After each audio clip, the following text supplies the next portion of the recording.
Lenovo legion product range ने market में धूम मचाई हुई है और लीजन 5 अपने 120 हर्ट्ज डिस्प्ले, GTX 1650 और स्लीक डिजाइन के साथ एक बहुत अच्छा पैकेज दे रहा है। लेकिन क्या ये अपने 68,000 के बजट को जस्टिफाई करता है?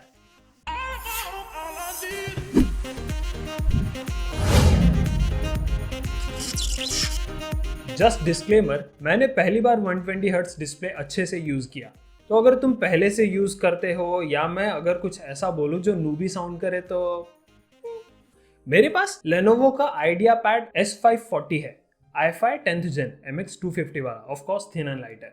2.3 किलो के सॉलिड बिल्ड वाले गेमिंग लैपटॉप होने के बावजूद लैपटॉप काफी प्रोफेशनल दिखता है। तड़क भड़क नहीं है ज्यादा, कोई घटिया RGB नहीं, क्लासी है। डिस्प्ले भी बहुत अच्छा है, 120 हर्ट्ज IPS पैनल, जो एंटी ग्लेयर या मैट जो कह लो वो है। मैंने डिस्प्ले देखे हैं जो मैट के नाम पे स्क्रीन एकदम अंधेरा कर देते हैं, ये डिस्प्ले वैसा नहीं है, बहुत अच्छा डिस्प्ले। व्हाइट थोड़ा ब्लूइश है, रेड पिंक लगता है थोड़ा, ग्रेडियंट थोड़ा और बेटर हो सकता था, लेकिन ये सब साइड बाय साइड कंपैरिजन में ही दिखाई देता है। सच कह रहा हूँ, डिस्प्ले एंजॉय करोगे। कंपनी 45% NTSC कवरेज क्लेम कर रही है, तो वैसे भी कलर सेंसिटिव काम तो नहीं करोगे, लेकिन डेली यूज और गेमिंग के लिए मैं इससे ज्यादा एक्सपेक्ट भी नहीं करता हूँ। ब्राइटनेस भी काफी अच्छी है, डेली यूज में कहीं प्रॉब्लम नहीं हुई। 100% ब्राइटनेस पे रखना पड़ता है, लेकिन कभी कम नहीं पड़ा, खास इंडोज में। आउटडोर्स यूज नहीं किया मैंने। कंपनी 250 निट्स ब्राइटनेस क्लेम करती है। मेरे पास टेस्ट करने के लिए यंत्र नहीं है कोई, लेकिन जरूरत भी नहीं पड़ी। डिस्प्ले को HDR कहीं क्लेम नहीं किया है, लेकिन पिक्सल रिस्पॉन्स टाइम कुछ अच्छा नहीं है। टेस्ट UFO में देखोगे तो UFO के पीछे उसकी आत्मा रह जाती है, स्मज रह जाता है काफी सारा। मैं कोई खास गेमर नहीं हूँ और मुझे मेरे गेम प्ले में ये चीज़ महसूस भी नहीं हुई कभी, ना कभी हुई है किसी और डिस्प्ले पे। लेकिन टेस्ट UFO और ईजो टेस्ट में साफ साफ दिख रहा है, इसलिए बताना ज़रूरी समझा। कीबोर्ड की बात करें तो कीबोर्ड में थंब है, क्लिकी साउंड नहीं है, छन छन नहीं है, मेम्ब्रेनी फील होता है, सॉफ्ट सा। लेनोवो इसे सॉफ्ट लैंडिंग स्विच बोलती है। इसमें 1.5 mm का की ट्रैवल है और कीबोर्ड लेआउट हर लेनोवो कीबोर्ड जैसा है। मुझे मेरे लेनोवो लैपटॉप से इस लेनोवो पे आने में कोई प्रॉब्लम नहीं हुई। पर्सनली मैं जिस कीबोर्ड पे थोड़ा समय गुजार रहा था, मेरे क्लिकी वाले या इस मेम्ब्रेनी वाले पे उसी की आदत पड़ जा रही थी। एक थोड़ा क्वालिटी कंट्रोल इशू नजर आया, इसका हर की राइट साइड में नीचे की तरफ है। इसमें कीबोर्ड फ्लेक्स भी बहुत है, की स्टेबिलिटी भी कुछ बहुत अच्छी नहीं है, स्पेस बटन को ही देख लो। लेकिन यार परफेक्टली यूजेबल है, बता रहा हूँ बस क्योंकि नजर आ गया। और इसमें नमपैड भी है, इसलिए ट्रैक पैड ऑफ सेंटर है।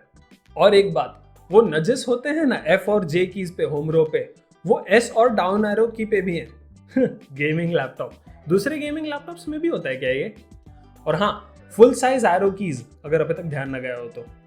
लेकिन हर बार फंक्शन कीज यूज करने के लिए फंक्शन बटन दबाना पड़ता है, ये डिफॉल्ट सेटिंग्स के साथ। इसको मैंटेज में चेंज किया जा सकता है या फंक्शन प्लस एस्केप दबा के भी सेम काम। फंक्शन प्लस एस्केप आसान है ना, लेकिन ये हर बार लैपटॉप बूट करने पे करना पड़ता है, हर बार। इससे बड़ी परेशानी हुई यार, फिंगरप्रिंट सेंसर ना होने से भी ज्यादा, क्योंकि फिंगरप्रिंट सेंसर कभी नहीं रहता, लेकिन ये सेटिंग हर बार चेंज हो जाती है। फंक्शन कीज इसके बड़े इंटरेस्टिंग है, लेकिन अपने सारे mute, volume up down, mic toggle, brightness controls, external display, airplane mode, ये सब तो हैं। फिर ये F9 की है जिसपे S लोगो है, जो स्मार्ट की कहलाता है। स्मार्ट की मेन्यू तो वैसे मुझे बकवास लगा, लेकिन इसे रीमैप किया जा सकता है डबल क्लिक पे कोई एप्लीकेशन खोलने के लिए। कितना मस्त ना, बड़ा मजा आया यार, रिव्यू लिखते समय बहुत कुछ नया सीखने को मिला। लेकिन फिर भी ऐसा बनाया जा सकता था कि बटन प्रेस पे एप्लीकेशन खोले और डबल प्रेस पे स्मार्ट की का मेन्यू खोले। फिर आगे इसमें track pad enable disable toggle, फिर ऐप स्विच वाली चीज जो 3 फिंगर्स 5 से भी हो जाती है ट्रैक पैड पे, और फिर ये कैलकुलेटर शॉर्टकट। क्या मस्त बटन है यार ये। लेकिन शायद किसी को मेरे कैलकुलेटर की जगह कोई और एप्लीकेशन खोलने में ज्यादा इंटरेस्ट हो, तो उसके लिए इसको कस्टमाइजेबल बनाया होता तो बेहतर होता। कीज रिमैप किए जाते हैं, लेकिन out of the box support को पता नहीं मैं क्यों प्रेफर करता हूँ। 3 स्टेप बैकलाइट है, ऑफ, ऑन और ज्यादा ऑन। फंक्शन प्लस स्पेस से कंट्रोल कर सकते हो, लेकिन वांटेज में बस 2 ही ऑप्शन है, ऑन या ऑफ। RGB नहीं है, वाइट बैकलाइट है, लेकिन मैं इसे ही प्रेफर करता हूँ, क्लासी लगता है, ज्यादा झकपक नहीं। लेकिन मैक्स ब्राइटनेस होने पर भी थोड़ा ब्राइटनेस कम सी लगती है, ब्राइट नहीं लगता बहुत। ऐसा नहीं कि यूज नहीं कर पाओगे, एकदम परफेक्टली यूजेबल है, लेकिन बस थोड़ा कम लगा मेरे आइडियापैड से। ट्रैक पैड ग्लास जैसा स्मूथ नहीं है, रबरी लगता है थोड़ा टच पे, मैट फिनिश जैसा, ग्लास जैसा फील नहीं होता, लेकिन काम एकदम सही करता है जैसा करना चाहिए। 2 फिंगर 3 फिंगर स्वाइप जैसे जेस्चर्स में मुझे कोई प्रॉब्लम नहीं हुई। जहां प्रॉब्लम हुई वो था क्लिक करने के लिए टच। कभी कभी काम नहीं करता, मुझे इनबिल्ट बटन्स को दबाना पड़ता है, जिससे जिंदगी आसान तो नहीं हुई, लेकिन ये प्रॉब्लम मुझे मेरे लैपटॉप में भी आती है। क्या पता उंगली ही खराब हो। कल नई खरीद लूंगा। सब्सक्राइब कर लो ताकि अनबॉक्सिंग ना मिस हो जाए। CPU इस लैपटॉप में लास्ट जेन Ryzen 5 4600H है, यानी कि 6 course 12 thread, 3 GHz base clock और 4 टर्बो या मैक्स बूस्ट जो कह लो। ये CPU 7 नैनोमीटर Zen 2 आर्किटेक्चर वाला है। रेफरेंस के लिए ये लैपटॉप तब लॉन्च हुआ था जब Xbox गेम पास बीटा में था। वैसे इतने पुराने होने के बावजूद काफी कम अपडेट्स थे। अच्छी बात है या बुरी? GPU की बात करें तो 4GB NVIDIA GTX 1650 है DDR6 मेमोरी के साथ, जो 1080 मीडियम टू हाई में 60 to 120 FPS आराम से डिलीवर करेगा। गेमिंग परफॉर्मेंस के बारे में कुछ देर में बात करेंगे। इस लैपटॉप में 8GB रैम है, 3200 मेगाहर्ट्ज पे क्लॉक, जो तुम 16GB तक एक्सपांड कर सकते हो, और अगर बाकी इंटरनेट की माने तो 32 तक। आइडियली मुझे लगता है 16GB रैम इस लैपटॉप को फ्यूचर प्रूफ बना देगा, क्योंकि 7.5GB वगैरह तो गेमिंग के समय आराम से भर जाता है, और एंड्रॉइड स्टूडियो या गूगल क्रोम या दोनों एक साथ ऐसे बड़े बड़े सॉफ्टवेयर को देख के 16GB नियर फ्यूचर के लिए एडिक्वेट लगता है। स्टोरेज के लिए लेनोवो हमें 256GB PCIe SSD देती है, जिसमें विंडोज प्री इंस्टॉल्ड आता है, और एक TB का हार्ड ड्राइव जिसमें ड्राइवर्स रखे हुए मिले। हार्ड डिस्क निकाल के SSD लगा सकते हो, जिसके लिए M.2 स्लॉट दिया गया है। बैटरी भी अपग्रेड कर सकते हो हार्ड डिस्क निकालकर। ये क्रिस्टल मार्क का SSD के लिए स्कोर है। अगर ये नहीं समझ में आ रहा है कि इन आंकड़ों का क्या मतलब है, तो बस इतना समझ लो कि ये रेस्पेक्टेबल स्कोर है SSD के लिए, और इससे एप्लीकेशन लोड टाइम कम रहेगा और बूट एकदम सुपर डुपर फास्ट होगा। इसकी 4 सेल की 60 watt hour battery company claim करती है कि लैपटॉप को 7 घंटे चलाएगी, और इस बैटरी को अपग्रेड भी कर सकते हो 60 का 80 अगर हार्ड ड्राइव निकाल दो तो। लेकिन इस पे ऑफिशियल लेनोवो का कोई स्टेटमेंट नहीं है, तो इंटरनेट की। मुझे पर्सनली बैटरी टेस्ट करने का मौका नहीं मिला, लेकिन इंटरनेट और मेरे फ्रेंड्स जो इसे डेली यूज कर रहे हैं उनके हिसाब से 4 घंटे की बैटरी लाइफ मिलती है रेगुलर यूजेज में, और अनप्लग्ड गेमिंग में 40 से 45 मिनट। रैपिड चार्ज ऑन करने पे बैटरी 0 to 60 30 मिनट में चार्ज होती है। इस लैपटॉप में एक फीचर नहीं है जो मेरे लैपटॉप में है, जो कि लैपटॉप बंद होने पर भी कोई कीबोर्ड बटन दबाओ तो बैटरी परसेंटेज दिखाता है। आईओ के मामले में तो यार कमाल है। एक USB 3.1 Gen 1 always on port जो लैपटॉप बंद करने पर भी पावर देता है। वैसे वो ऑलवेज ऑन वाला पार्ट तुम्हें खुद जाके वांटेज में सेट करना पड़ेगा। फिर 3.5 mm headphone microphone combo jack, full size RJ45 ethernet port, वो वाला नहीं जिसका फ्लैप खोलना पड़ता है हर बार। लेकिन मुझे कहीं नहीं मिला कि वो ईथरनेट पोर्ट गीगाबिट है, 2.5 गीगाबिट या 10। फिर USB-C 3.1 पोर्ट जो कि डिस्प्ले पोर्ट भी है, कौन सा वो पता नहीं, 1.2 1.4 2.0 2.1 क्या पता। फिर 3.1 Gen 1 HDMI 2.0 2.1 होता तो फिर जादू ही होता है, लेकिन मुझे कोई प्रॉब्लम नहीं है। फिर पावर इनपुट, ये प्रोप्राइटरी लग रहा है लेकिन USB-C की तरह ही काम करता है, उल्टा सीधा कैसे भी चलता है, लेकिन बैरल जैक जैसा 360 डिग्री भी नहीं। May be high horse power की वजह से बैरल जैक यूज नहीं किया।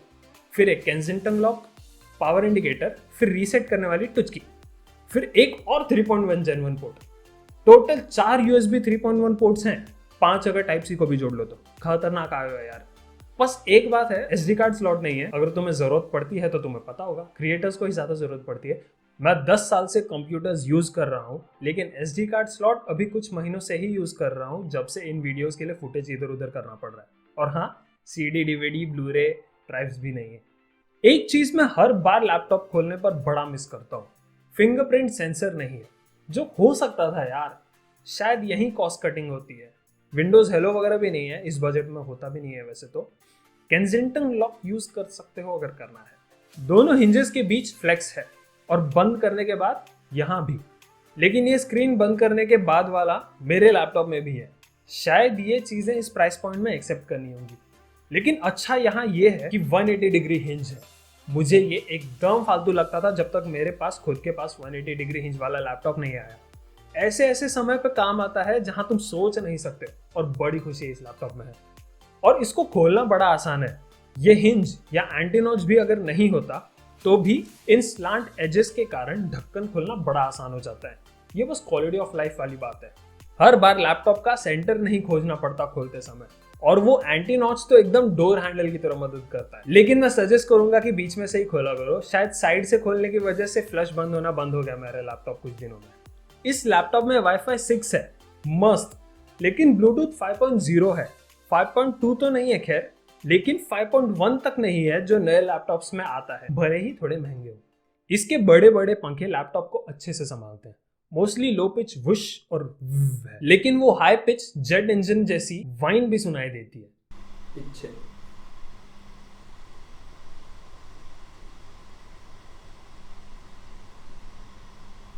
राइट,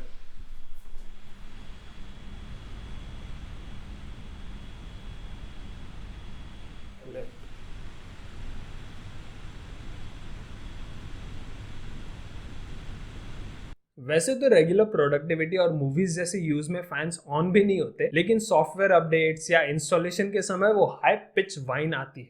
गेमिंग के समय और वूश वाइन को काफी हद तक दबा देता है, लेकिन फिर भी सुनाई तो देता है। और फैंस भी ज्यादा रैंप अप नहीं होते हमेशा। गेंशिन इम्पैक्ट में हुए थे, लेकिन वॉल्यूम बढ़ा लो गेम का तो सारी आवाज फैन की कम हो जाती है। लेकिन जब लैपटॉप फुल ताकत लगा के काम करता है ना, तो फैंस अच्छे से सुनाई देते हैं। अभी पीछे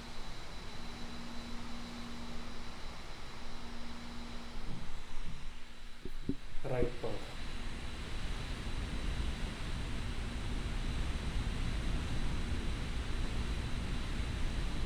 लेफ्ट पंखा।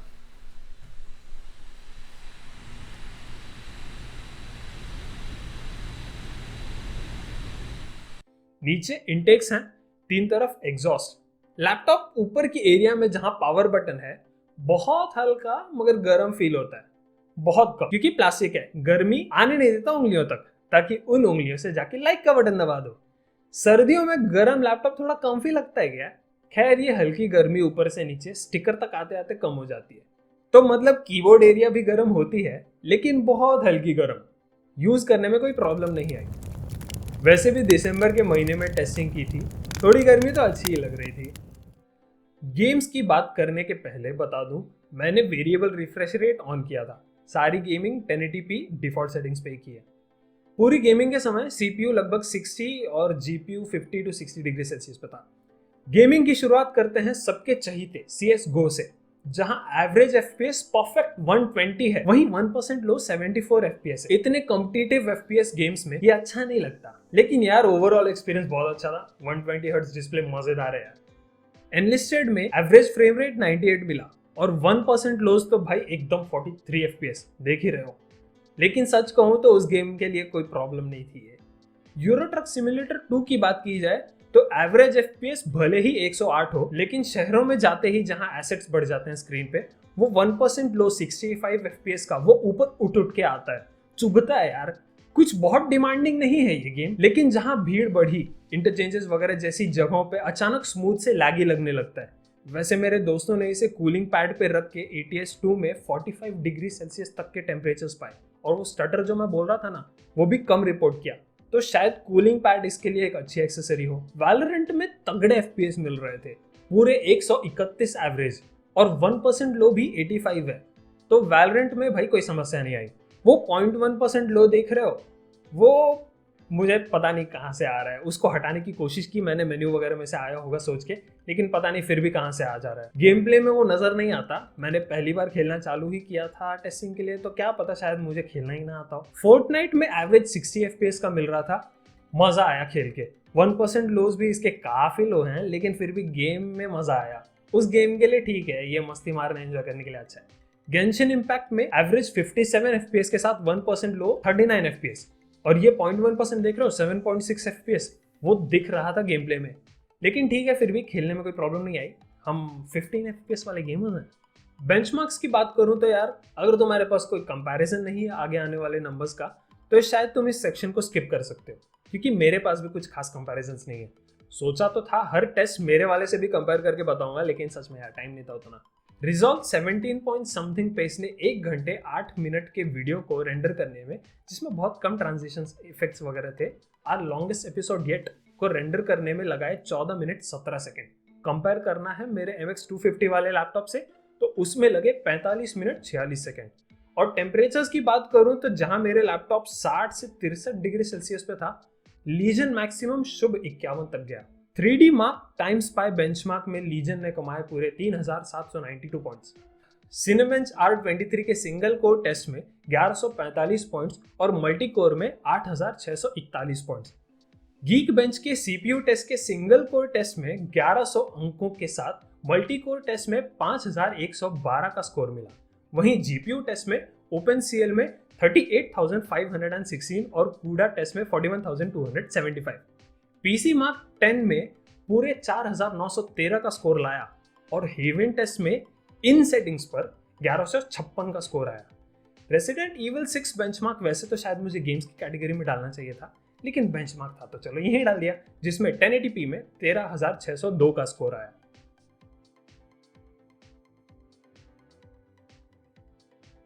इसका 720p कैमरा हर लैपटॉप की तरह पेंटिंग्स लेता है, फोटो नहीं। ऑनलाइन वीडियो कॉल्स वगैरह के लिए ठीक है, लेकिन अगर गेम स्ट्रीम करना चाहते हो तो ये फेस कैम के लिए तुम्हारा बेस्ट चॉइस तो नहीं है। हेलो, जो तुम आवाज सुन रहे हो वो आ रहा है लैपटॉप से, लैपटॉप के माइक से। ये इस बंदे का लैपटॉप है, ये अभिषेक गाडेकर। थैंक यू भाई, हमारे सेकंड स्पॉन्सर है। बोलो सबको लेने। वैंटेज के टूल बार में कूलिंग के ऑप्शंस नहीं है गेमिंग लैपटॉप में, जो मेरे थिन एंड 2.5 किलो के लाइट तक में। But function plus Q shortcut है तो शायद ठीक है। इससे पावर बटन की LED का कलर चेंज होता है, रेड परफॉर्मेंस मोड के लिए, व्हाइट बैलेंस और ब्लू क्वाइट एंड कूल। लेकिन जब लैपटॉप अनप्लग्ड है यानी बैटरी पे चल रहा है तब परफॉर्मेंस मोड ऑन नहीं होता, तो बस ब्लू व्हाइट ही रहेगा। वैंटेज हार्डवेयर ओवरव्यू देता है, ओवरक्लॉक करने देता है, मैंने नहीं किया, टाइम देता, कभी कभी ऐसे अपडेट्स देता है जो विंडोज अपडेट्स भी नहीं देते। OBS में मरते GPU वाले आर्टिफैक्ट्स आए स्क्रीन रिकॉर्डिंग के समय NVENC एनकोडर पे, जो रिकॉर्डिंग में नहीं दिखाई दे रहे थे। गेम प्ले में कभी कभी ही दिख रहे थे, लेकिन मेन्यू में तो फुल ऑन रेव पार्टी चालू थी। लेकिन रिकॉर्डिंग में ऐसा कुछ भी नहीं दिखाई दे रहा था। X264 एनकोडर में वो प्रॉब्लम नहीं आई। इसके 2-2 वॉट के 2 स्पीकर्स अच्छे हैं, अच्छे खासे जोर से बजते हैं। थोड़ा हाइज में क्लैरिटी कम है, लेकिन ज्यादातर लोगों को पता भी नहीं चलना है। एक छोटे कमरे को आराम से भर देंगे ये स्पीकर, लेकिन बहुत जादू भी नहीं है कि माने एकदम बेस है जितना चाहिए उतना प्रॉपर मॉनिटर्स की तरह। लेकिन मैंने कभी इससे बहुत अच्छे स्पीकर सुने भी नहीं है लैपटॉप्स में, ना ही कभी बहुत हाई एंड लैपटॉप यूज किया है। रेगुलर यूजेज में सामने बैठता हूँ वीडियोस वगैरह देखते हुए तो 30% वॉल्यूम पे यूज किया। गेम खेलते समय ये स्टीरियो स्पीकर्स अच्छे से बताते हैं फुटस्टेप्स कहाँ से आ रहे हैं, अगर हेडफोन्स पहन के खेलना रहे हो तो। और हाँ, हारमन कार्डन स्पीकर सिस्टम है ये, अगर उसका तुम्हारे लिए कोई मीनिंग हो तो। डॉल्बी सेटिंग्स में डायनामिक और गेमिंग ही अच्छे लगे मुझे म्यूजिक मूवीज के लिए। डायनामिक में साउंड सबसे अच्छा था, इट साउंडेड फुलर, अंग्रेजी में बोलूँ तो। बाकी में दबा दबा सा साउंड करते हैं, जब वॉइस या कन्वर्सेशन सुनना हो तो ही वो किसी काम का लगा। ईयरफोन्स पहन के भी फुटस्टेप्स वगैरह सुनने में कोई परेशानी नहीं हुई, सब जैसे काम करना चाहिए वैसे ही काम कर रहा था। अपने 68,000 रुपीज के प्राइस पॉइंट पे, जिसके साथ एक बैग भी मिलती है, मुझे लगता है ये लैपटॉप बहुत अच्छा है और परफेक्टली फ्यूचर प्रूफ हो जाए अगर रैम 16GB अपग्रेड कर दो 8 का। तो ये मेरा फर्स्ट टाइम था 120 हर्ट्ज रिफ्रेश रेट वाले किसी कंप्यूटर को यूज करने का, तो शायद मेरी कुछ बातों से रेगुलर यूजर्स अग्री ना करते हो। तुम भी अपना एक्सपीरियंस शेयर करो नीचे, कोई बात मिस हुई हो या कुछ भी हो तो। मैं कट्टरवादी था इस लैपटॉप से पहले कि गेमिंग लैपटॉप्स सिर्फ पोर्टेबिलिटी के लिए हैं, और अनफॉर्चुनेटली मैं एकदम गेमिंग लैपटॉप कैंप में भी नहीं आ गया इसे यूज करने के बाद। लेकिन अब पहले से ज्यादा अप्रिसिएशन है। अभिषेक भाई का धन्यवाद मेरी लापरवाही के चक्कर में मेरे लिए लैपटॉप 2 महीने तक ना यूज करने के लिए, और आपका धन्यवाद वीडियो देखने के लिए। बहुत मजा आया इस रिव्यू में।